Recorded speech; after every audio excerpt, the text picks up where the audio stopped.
Wholeness, this is Josh of integratingpresence.com, and today I'm sitting down with Randy Green, and that's spelled with an I. And so I've been following Randy's work probably maybe around 2015 and longer, the public stuff on YouTube, and it wasn't here with maybe in the last couple years or so that I've started doing the progression work courses on her site, and the site name is it's in Danish, right? The website name.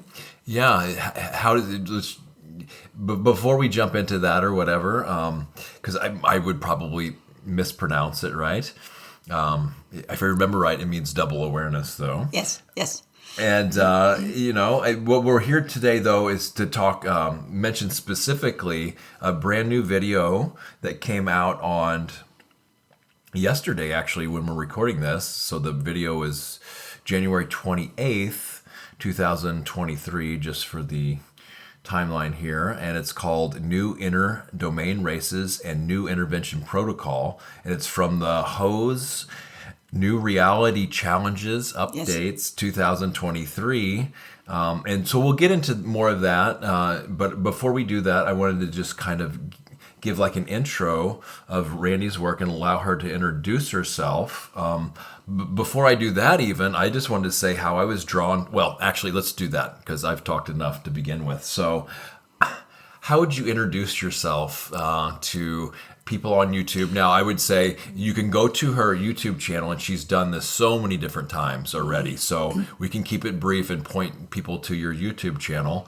But I mean, for the sake of this little recording here, what would you say? Well, first and foremost, thank you for being here. So I'm grateful that I can be here on your Integrating Presence podcast forum, where you are interviewing different people, trying to get the message out there, trying to get the information out there, because we are living in difficult times, as we all know. But that's not new in the long run of history and humanity. Introducing myself, don't really know where to start, don't really know what to say, but I've been on YouTube since 2013, where I began my work, and I have studied the esoteric teachings for many years. I have a background as a psychotherapist. I am a licensed psychotherapist. I've been working with clients since 2007. I'm also a licensed healer and I'm a clairvoyant. And that's kind of where I began my work. But before that, I was in the corporate world, big business, as many, and decided to leave that because that was not my niche. But I worked my way through the everyday life-based program and decided to change. And by that, went into healing and psychotherapy. And with that work, discovered that, there's so much more to it than what meets the eye and what meets the normal perception level. And as I was working with my clients, tailoring my own type of psychotherapy, aside from what I've been, the education within existential psychotherapy, the meaning of life, the big context, trying to figure out why do we human do what we do, why are we here, why do we exist? The big questions. The big questions. Which also led to, in 2010, between 2010 and 2013, I did my bachelor degree in theology, not because I'm religious, but because I wanted to study the sciences behind religions, the sciences behind theology, and that's the Christian perception of reality. But I have other interests and self-studies done within Buddhism and Hinduism and esoteric teaching systems, and more or less everything I could get my hands and my fingers into, which I've been doing since I was 22. Asking the big questions. So some of it is what we call within the formal education system, and I have a huge amount of knowledge that I kind of dug into on my own merits, as well as with the work with my clients and what surfaced there. Because as I work with my clients, the deeper I got into the layers of what constitutes a human, what is a human, what does it mean to be a human. And then also having that weird curiosity where I kind of explored beyond what was put out there, having that inner knowledge, there's more to this. This is not all there is. This is not just what has been put up there. There is more to this reality than what we are being told. And that's a foundational feeling I have. It's a gut feeling. So that led me down several rabbit holes as so many other seekers. But the difference is here that I have this, as I grew more and more into learning to investigate things, information came up from within. People call it inner knowledge, but it was more extensive than that. It was also techniques. It was how to do this. For instance, when I began working with the chakra system, I knew per intuition how to work in what we call very deep esoteric ways that are not put into text material. It's not put out there. But when I, for instance, studied the Bailey material, the Alice A. Bailey material, I found the hidden doors behind the obvious information. And I remember when I was 18 and I went to Israel, I met a young guy down there who I was having this very philosophical conversation with. He was a brother of one of my friends, and we were having this conversation. And I talked to him about my intuitive understanding of the Hebrew Bible, and he said, yeah, that's because there are 3 levels of all studies. There's the literal one where you work with what's verbatim, what's out there, and people take that as that's the scripture, that's the literal interpretation. Yes, God created the world in 7 days, and onward and so forth. And then there's the religious one where you practice that in the synagogue or in the temples or in the church. That is made in a specific way from the priesthood class that are teaching that level. And then there's the esoteric, the hidden, the mystery, the mystic level, where you have visions, where you work with the expanded perception of what you're studying, and you get into these whole contemplative or meditative states of awareness where you work with the information on what we could call a really advanced level of complex information systems. And once you nail that one, then it just kind of opens up a lot of other doors of teachings. Yeah, and I hear this time and time again with seekers, similar type things. But what what takes your information to the next level, and you've only just a little bit hinted at it. I mean. If people are not familiar with their work, I would just say they have no idea the levels and depth of your material. And so what I've noticed about some unique material that I've found is the terminology. You have your own unique terminology. And one of the ways I find this is helpful is that when we hear one term, we immediately think we know what it is, and we don't have to kind of investigate it or look at it any different anymore. So just giving that its own name, but it's not only that, it's not like you're just copying and pasting and putting a different label on it. No, it's much more than that. And there's also your own high level of conveying and interpreting these other systems too. Like you've gone in and you mentioned some of the Kalantics and Guardian teaching systems that people can look these up for their own. And even just other people that are reporting what's now known as galactic history, right? There's certain things that match up from those systems, but you see them in other ways too, right? Or there's key pieces that are missing. And maybe not to throw too much out here, but in this idea of an agenda. So we all have an agenda, right? And so those teaching systems, they have their own agenda and their own abilities of how they view that material and why they're conveying it the way they are. And so the things you bring to this is your own unique high level thing that just sheds so much light. And I guess knowledge that it's hard to find very few places, if anywhere at all, right? And it goes into these things that some groups would call grid working, right? And missions and programs. And then the big thing too is exopolitics, which basically means, you have geopolitics, which means the world. So that would mean beyond the world, politics beyond just the known regular world as well. Yeah. Yeah. The exopolitics, I think it's actually Michael Sala that came up with that one as kind of alluding to what's the politics amongst the extraterrestrial races that are present in our reality field. The reason why I decided let me do a little bit of kind of framework on this one, sure. Why I created my own language, if that's okay. Sure.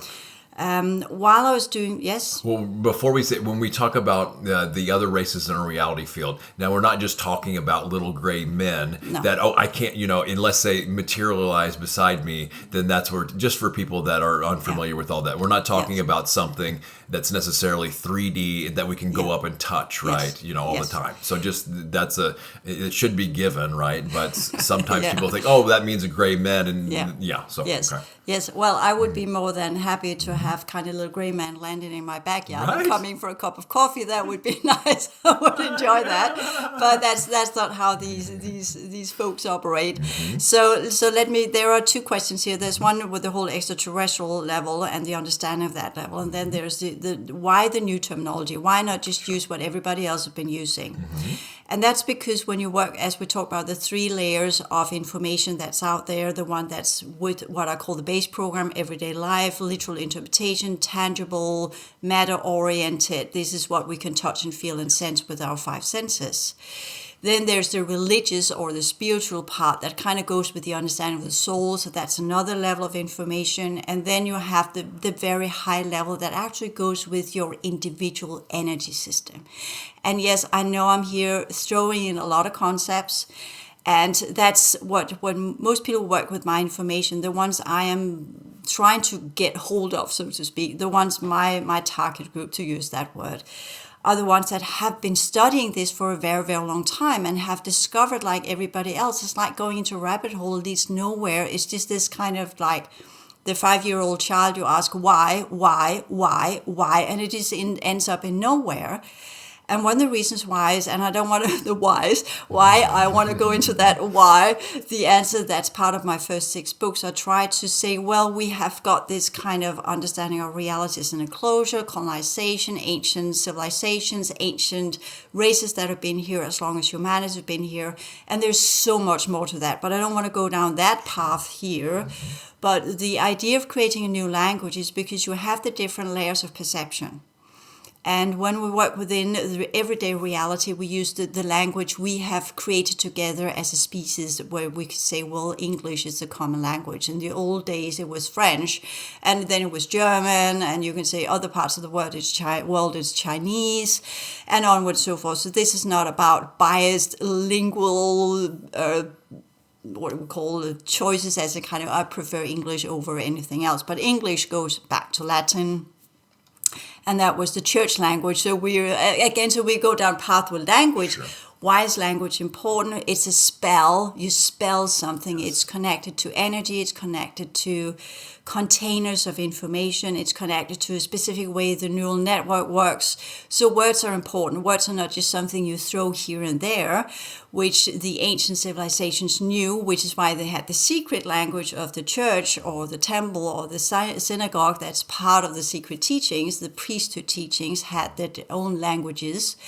And then you have, of course, the higher language that goes with your energy system, that goes into what we call biocodes, that goes into light language, that goes with your emotional field, that goes into what we call mental level or the radiation field, that goes with what we call flame letters. And that goes into different reality fields. That flame letters go with radiation level, light language goes with vibrational level, and onward and so forth. And this is explained in more detail in the video I mentioned that we'll come to in a little bit here. Yes. So there are so much more layer to what people just think, oh, I just thought a thought. No, actually a thought is a word. It's part of an emotional context. It's part of a psychological structure. It's part of who we identify ourselves with. It's about the narrative we create around ourselves. This is common psychology. It's about the cognitive schemes we have where we perceive reality. So words are very important, and they link up to what's called thought forms in the collective fields of humanity. So when I choose to create new words, it is with that understanding in mind, so that I'm kind of saying to people, well, we have had 2,500 or 3,000 years of teachings, but humanity is now moving into something that is so entirely and uniquely new. And no, it's not the age of Aquarius, but we are moving into something that's so uniquely new that will lead to a new type of disclosure, that will lead to a new type of perception, that will lead to new sciences and new ways of perceiving who and what we are as humans. And if we are to bridge, that's where I began actually, that kind of, I got that task of try to bridge science to the spiritual teaching systems. That's why I began with the whole spiritual teaching, studying the Bible, studying everything to get my hands on what are these spiritual teaching systems, what's the thought forms behind, what's the purpose of these spiritual teaching systems, what energy system is connected to these spiritual teaching systems. And then going and say, well, then we have, if we do the chakra system, which you, for those who are interested, I made a little podcast series on my Higher Order Energetic Systemic Awareness Forum YouTube channel. I know it's a very long word there, but Should be linked in the show notes. yes, so. Exactly. So there I've done my little chakra teaching series where I explain these things, as well as my take on Buddhism that is on the Whole Academy YouTube channel. So I put that one in there as well, so people can kind of get, okay, how do I work with these old teaching systems, and why do I want to break them down and to say it as it is, to get rid of them and do something new? Because we are in the 21st century. We are humans today with a higher order level, scientific level, not higher order in my perception of things, but compared to the ancient civilizations. There, everything was infused with spirituality or religion or the king, or it were under different types of powers or extraterrestrial powers, actually, because that is my general understanding of this reality. We have humanity, we have the ones that are in between. Back then, it was the priestly lineages. Today, we call them the elite, and onward and so forth. And that levels up, always connects to some kind of extraterrestrial presence that's been here as long as we have existed. Because, as the Kalontics also states, well, we are part of these civilizations. We used to be part of these civilizations. But where the Kalontics and other systems work with what we call the humanoid races, the stellar races, I'm working with the original civilizations of our solar system, that we belonged here as an advanced civilization, that were not what we call stellar. That stellar means it comes from other systems, other adjacent realities in fourth and fifth and sixth dimension, what have you. We have 9 dimensions in our reality field as well. We can go up to 12, but right now we only activated 9 of them, and that's technically as far as we got when Atlantis collapsed. But again, going in there saying, well, Atlantis was a humanoid colony. Okay, when was the last time the solar system races had their own colonies? And that's my position, Lemuria, that goes so far back that it's outside of any known records, not even what the esoterics claim to know of. So again, I differ all the time. I use the same words, but every time I kind of go in there, well then, my inner knowledge just expands into deeper and deeper and deeper and further back, almost to the origin of this universal structure. So, in everything Randy's talking about here, she mentions some in her free material, and then also in her courses online as well.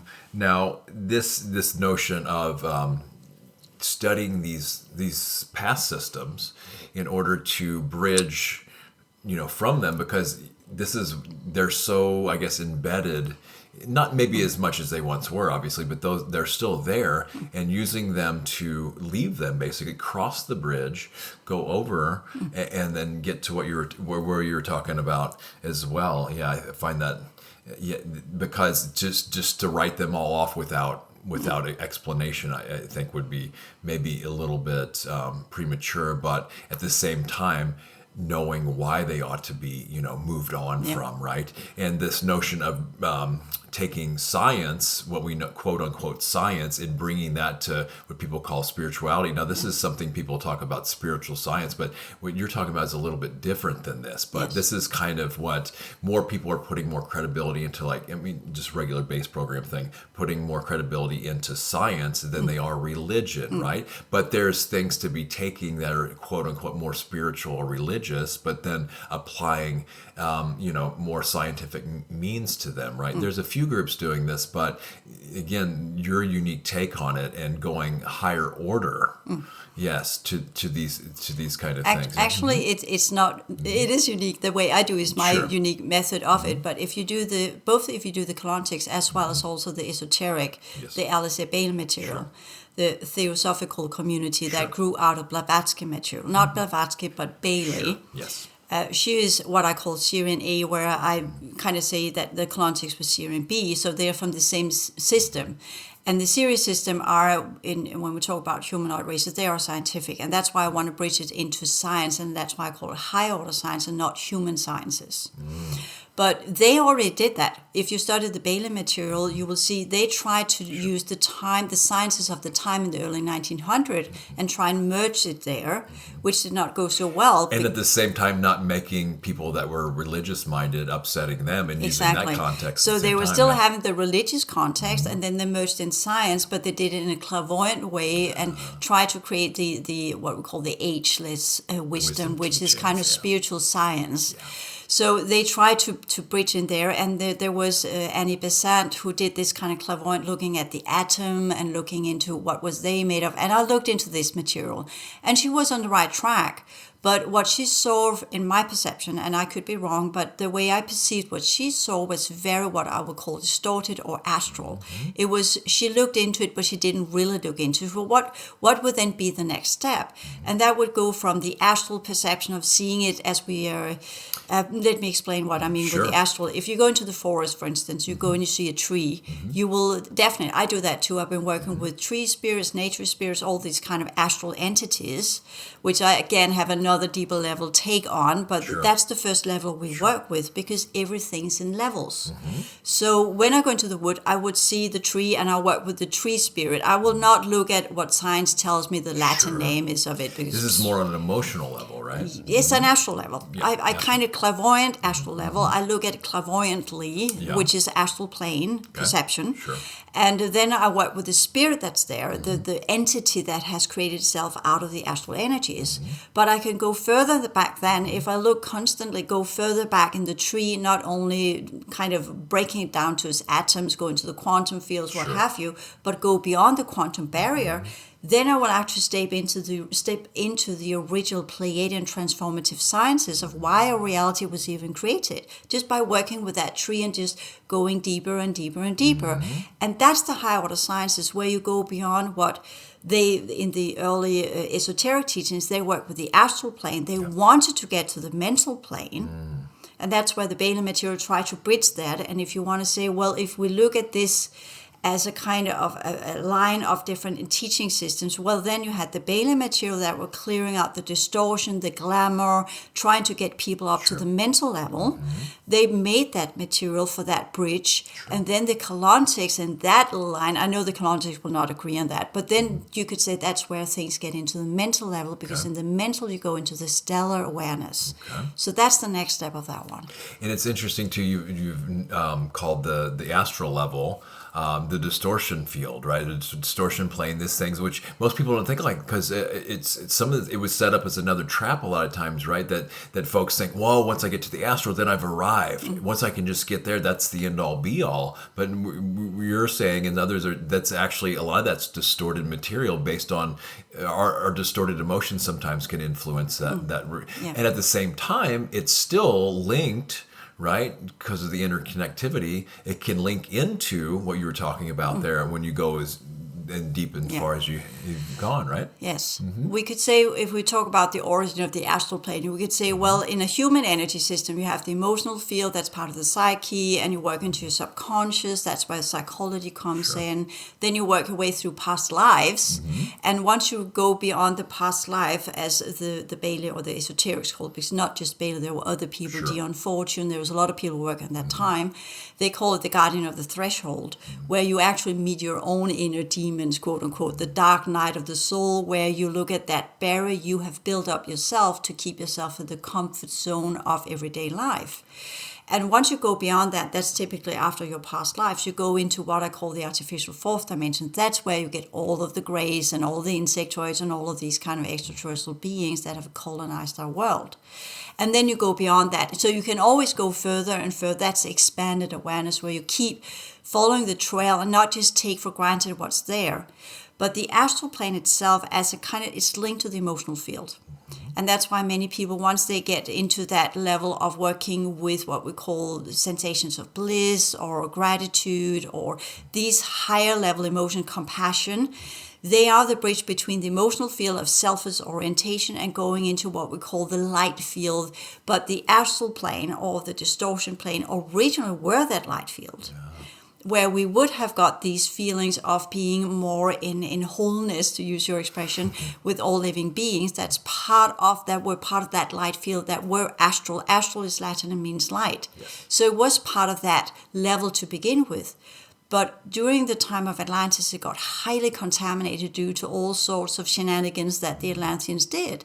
And by that, that light field got contaminated off part of the fourth dimension, which is why the extraterrestrials that are here have created their own artificial fourth, because the original fourth is so distorted, but it's linked to us. And that's the astral plane. And that's why when we go in meditation, contemplation, work with our energy system and our heart field, we have these glimpses of bliss and gratitude and compassion that are valid because they're part of the original, what I call the Kalika code, where we reconnected due to some ancient wars we had in the previous cycles, and we redid everything. Anyways, that's another story.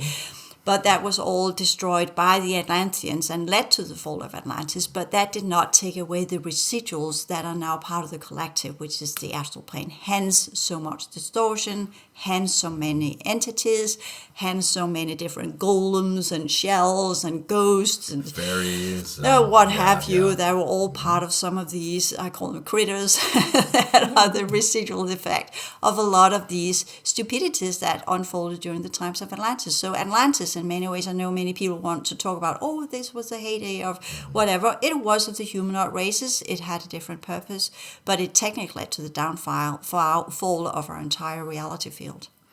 So it's wild, just staying on the astral, people have these experiences, right? And they don't really, a lot of times they don't have a context, or they have these watered down context of it, or they just come across one thing and then they think that, oh, that's it. And so this is what's nice about adding all this other stuff, and this is all to be investigated for ourselves. What helps with Randi's work here is it kind of, I don't know, maybe it jump starts or gives extra context that, maybe it might have taken me years and maybe even lifetimes to arrive at that point where then that can just fall on my plate, and then I can check that out for myself, and then compare it to other systems until I'm able to see and know this for myself on my own, right? And then we even talk about the astral barrier, and that's been lifted too. But yeah, you might want to say a little bit about that or wrap up, but then I want to get into the this specific new video.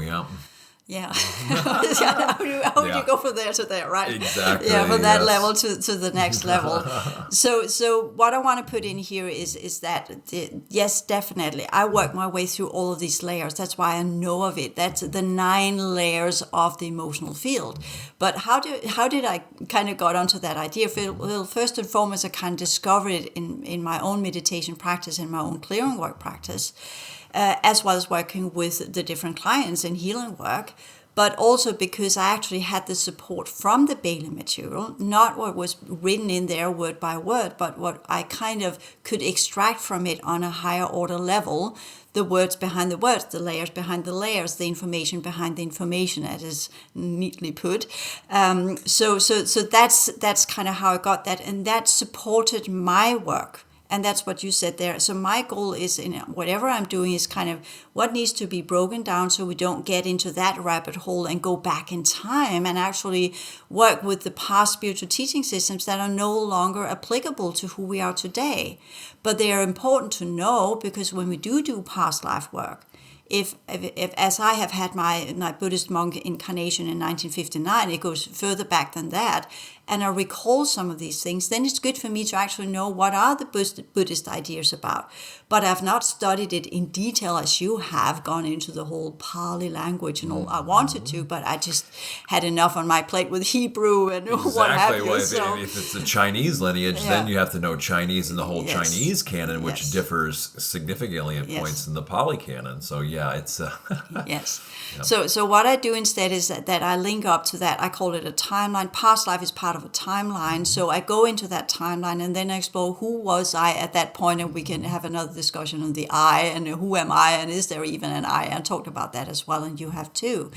So concepts of self and self-identification, and what does that mean? But in each life, we kind of have a version of ourselves where we deal with certain perceptions of reality, and that leaves residuals that are also stored on the astral plane.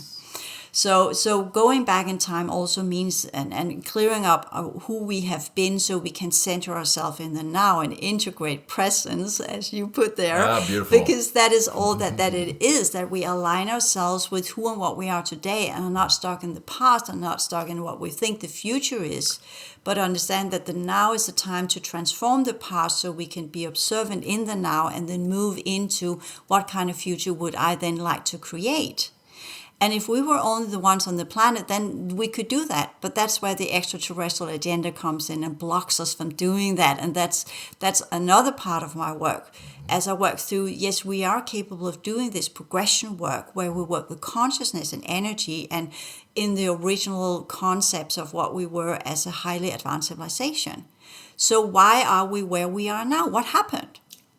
What happened? Very good point. I mean, just the glaring obvious thing, the Giza Pyramid, they can't recreate that today with today's technology. Yeah. So, I mean, there it is, right for anybody to see it. You know? Yeah. Yes. So, I mean, that's a really crude example, but yeah. Yep. Yes. Okay. Yes. So now let's, well, not going into details of what this new video that I mentioned at the front, and I'll just give the title again here, and it's New Interdomain Races and New Intervention Protocol. And it's from this subscription service, or this update service, the Higher Order Systemic Energetic New Reality Challenges updates for 2023. And we'll give more information at the end on how folks can sign up for that. But without going into too much details of this, what would you say is there any kind of context you would like to give for this? Because it does involve, I'll just list some of the things that it involves here. It involves the end of the event protocol. It gives various levels of relative reality configuration. It goes into these extra systemic races. And you've also encountered new council technology and protocol, I would say. There's agreements on how the agreements that were made there on how this plays out in the greater reality.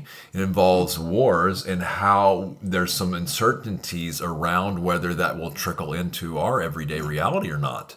So that's kind of a summary, but it's going to be hard for people to know exactly what all that means unless they listen to it themselves, right? Yeah.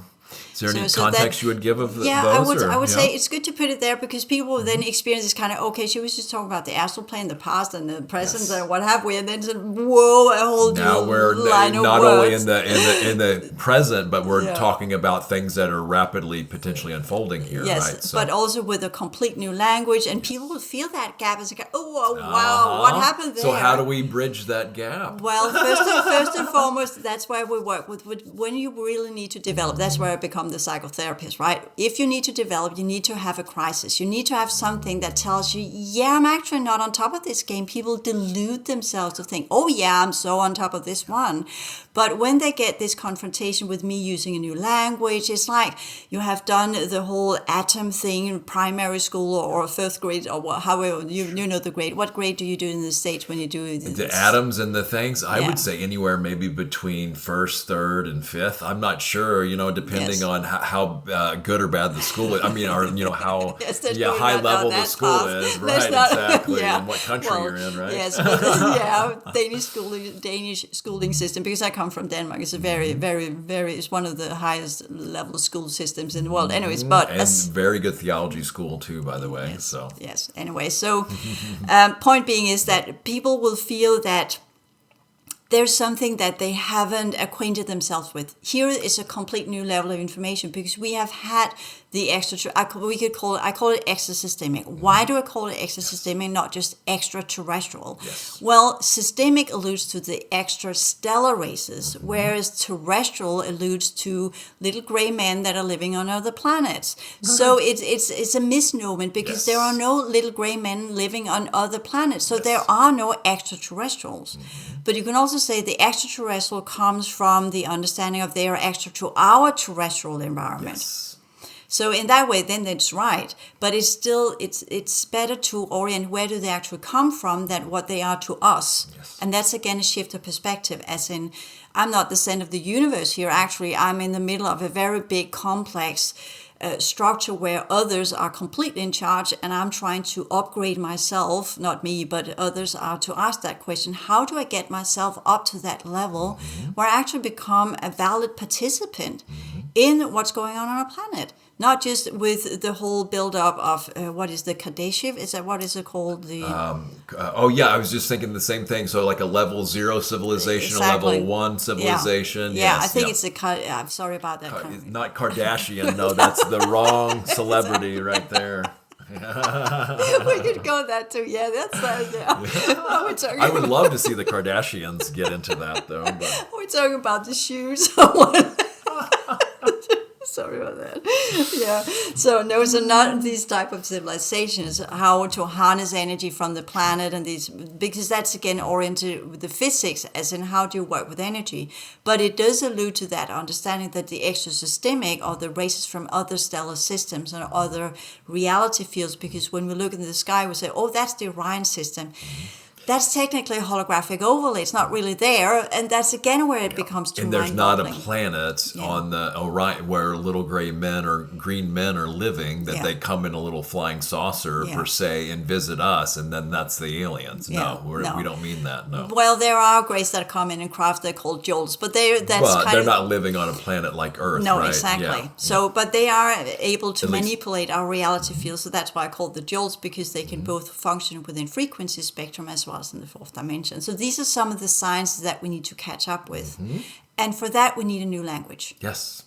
And that's the point of me not just using what has been worked with within the UFO communities and all the others that have been out there laying the foundation for all of this, whether it was seeded in or a kind of a soft disclosure or whatever's been going on. All of the ones that build up here is kind of, we build up to this layer where we now have, in my opinion, I might be wrong, but when I look at whoever comes out there doing something new, they are not really doing something new. They're rebranding what's already there, using the same terminology, using the same concepts, using the same ideas. They might ask the questions a little bit differently.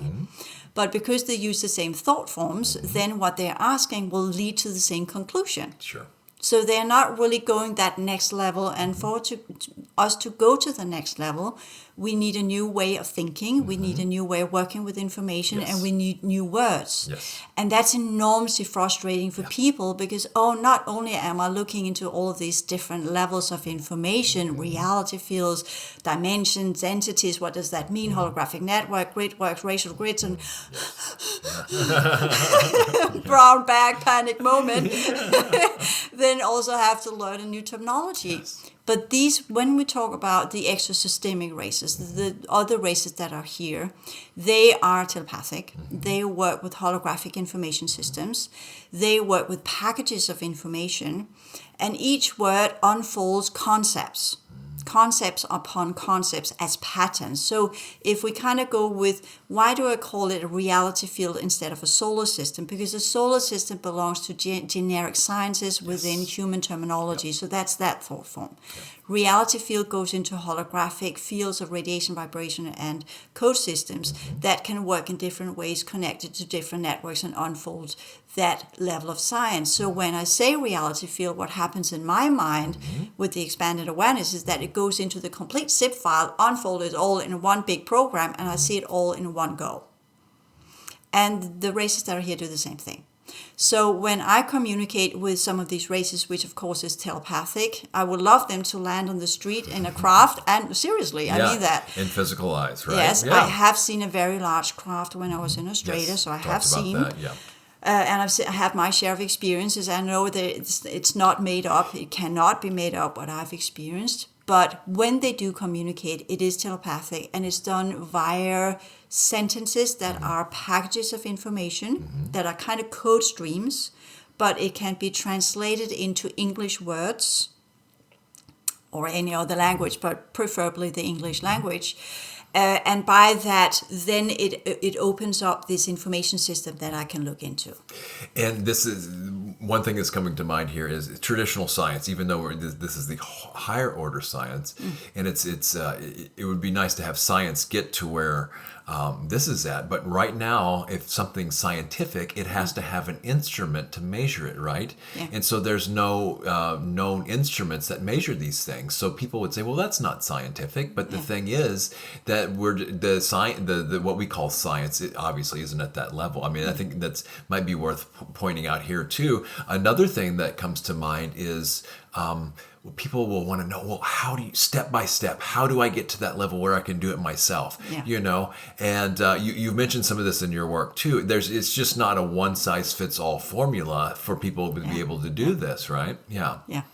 With the whole, why do I use the word higher order sciences? Because that's again where I get really word nerdy here as a word nerd, as I kind of call it, because yes, that's what the takeaway from my theological studies at the Copenhagen University was that I learned the scientific method. Yes. So that's why I call it science, because we need to put things into boxes. We need to focus instead of looking at the whole. It's like forest for the trees. You can look at the forest and then, or the wood, I should say in America. You can look at the forest and you say, well, all of these trees are there, and then you look at it from a meta perspective. This is the forest. Yes. But you can also go into details of each tree where you begin to classify each tree. And that's what scientific method is. You have the unity of everything. You divide it into little specimens you can then begin to study. And then you deduce it. You go further and further into little bits and pieces. Hypothesis, yes, testing. But no, you literally go into more and more different, smaller pieces of what you're studying. Yeah. So you go from the meta level of the forest, you go into the individual tree, you go into what species is it, the generic, the phenotype, the genotype, you go and look, what is that? Mycelium connecting it, the soil it's growing in. The environment, that's technically the environment, that's the system it's part of. But you can also go into so let's do this one. You have the meter. Bark, the hardwood. Yes, you have the meter level. Then you have the system it's part of, which you referred to. Then you have the individual tree as the uniqueness of that individual tree. Then you go into the inside of the tree, where you then begin to work with the phyto DNA, the plant DNA, and then you can begin to decode that DNA, and then you go into the quantum fields, and onward and so forth. So that's the scientific method, where you literally learn to work in different boxes. On that spectrum from meter into the nitty-gritty detail. Yes. Macro to micro. Exactly. Yeah. So that's why I call it the higher order sciences, because that's done the same way. Yeah.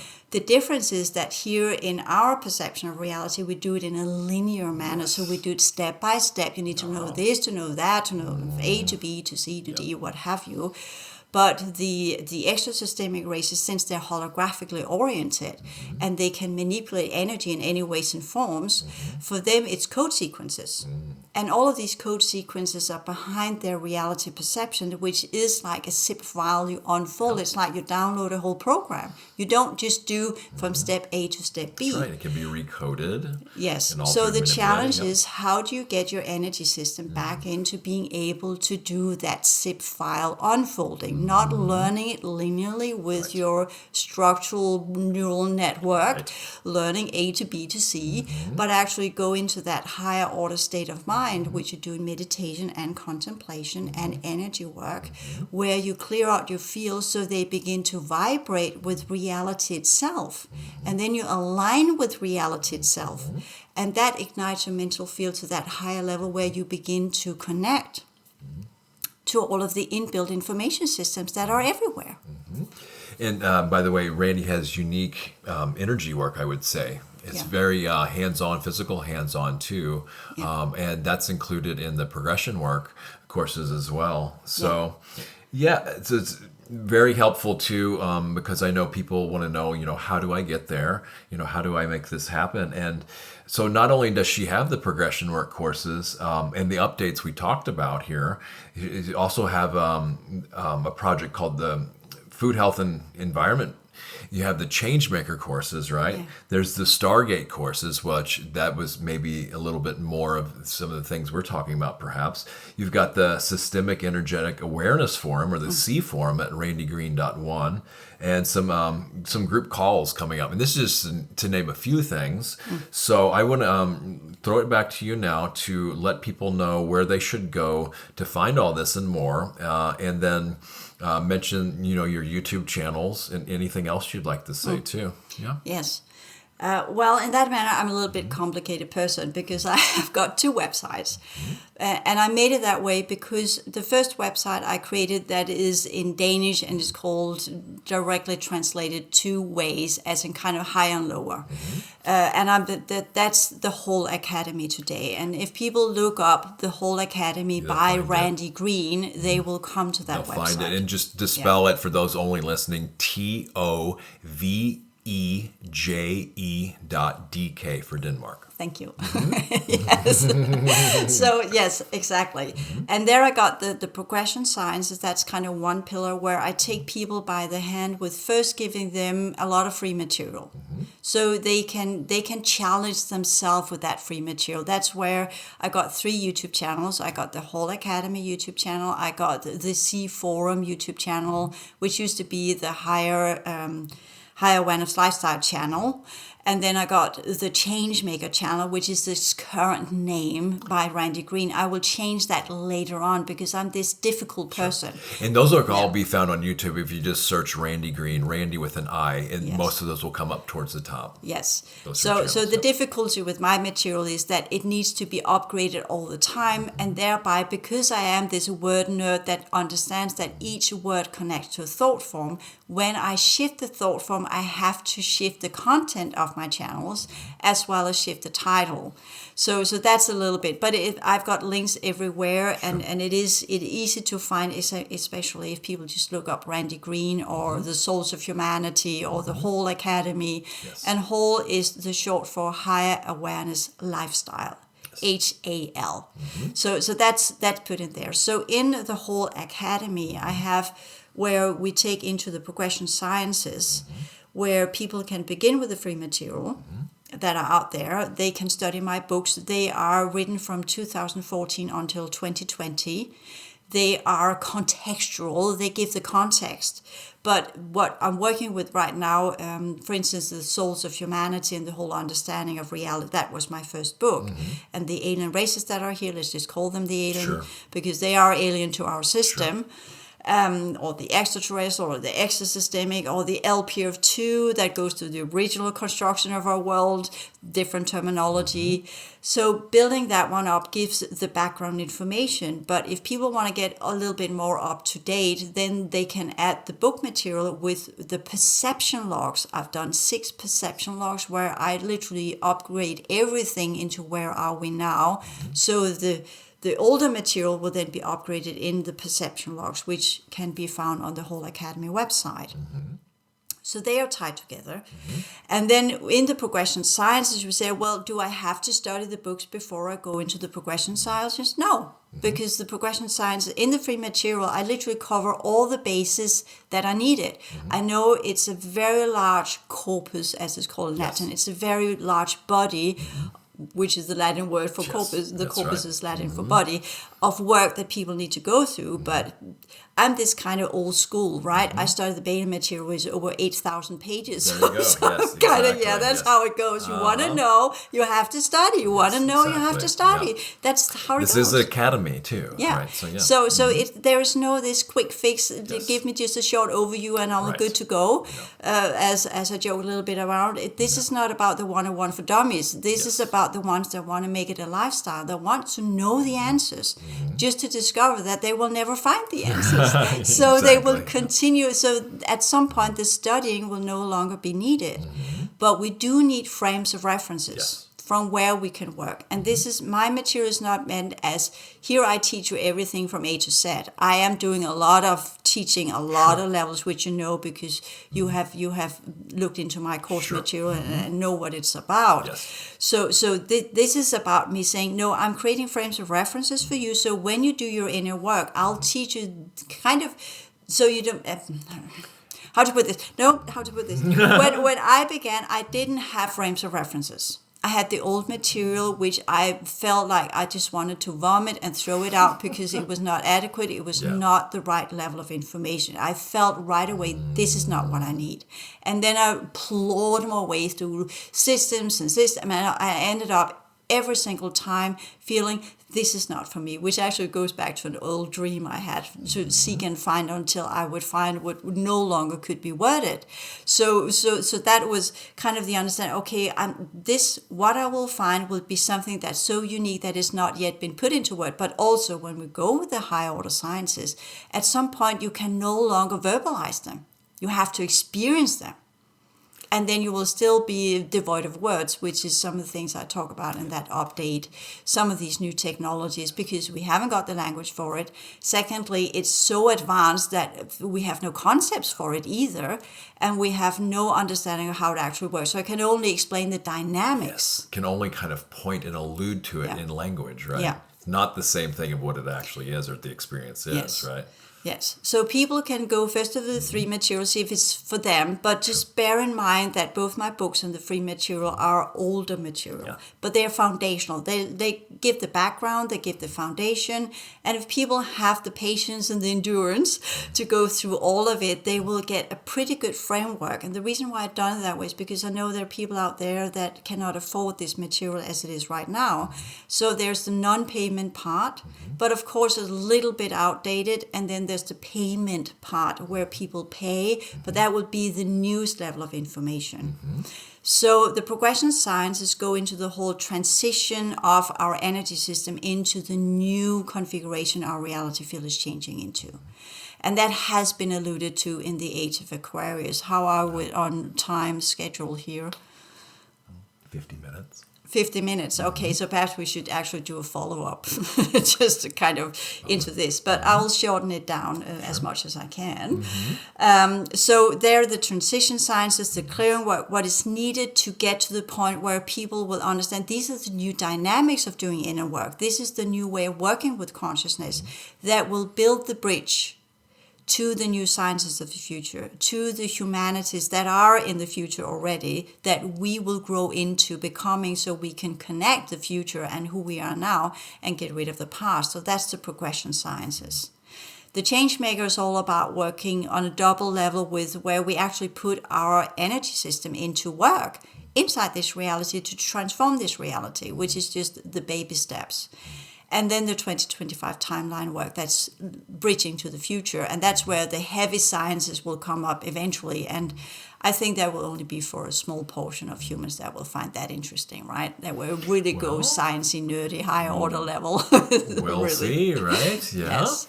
Then the other website, randygreen.one, where I got the higher order systemic, extra-systemic, energetic awareness forum. I know it's a long word, saying that again. C-form, S-E-A. Yeah, right? exactly. Yes. So there I'm only working with what we call the extra-systemic or the exopolitics and the new governmental issues, but I'm also working with past lives and how to clear past lives in a more psychological context.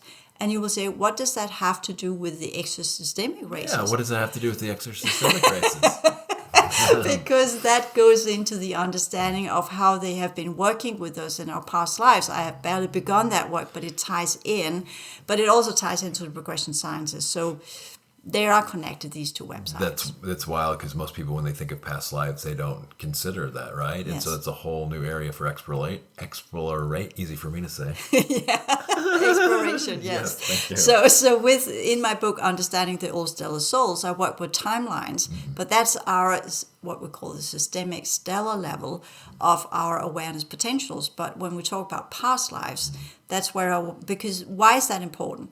It is important because our reality field on what we call density 1 or the outer domain or matter-oriented, you and me, both reality field, 3 lower field, biofield, emotional field, mental field, that is being reconfigured.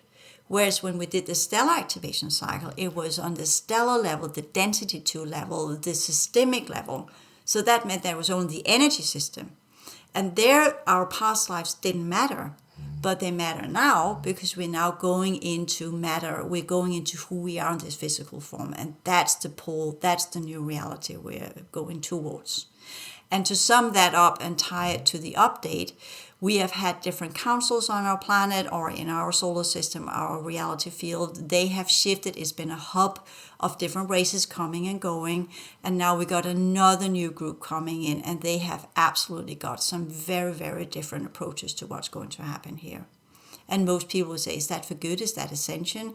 And that's why I say, well, perhaps we should come up with some new terminology, because what is benevolent, what is not benevolent, what is ascension and what is not ascension. So let us just say that this will be the opportunity for humanity to get themselves schooled and educated into the higher order sciences, where we might be able to sit around the table in the councils and decide what's going to happen with our solar system.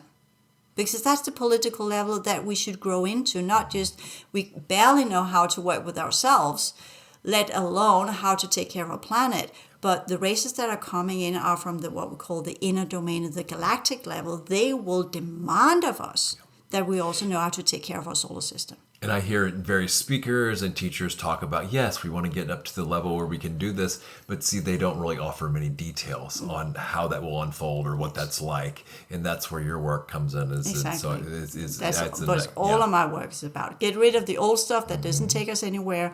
Get into both where we can bridge the scientific method, the psychological method, because I am a psychotherapist, the healing method, the clairvoyant method, and push it out of the astral plane, push it out of the mental plane, and get from local to global to systemic to the entire galactic sphere that we are supposedly be knowledgeable of and actually be able to work with in our inner perception and contemplation dynamics.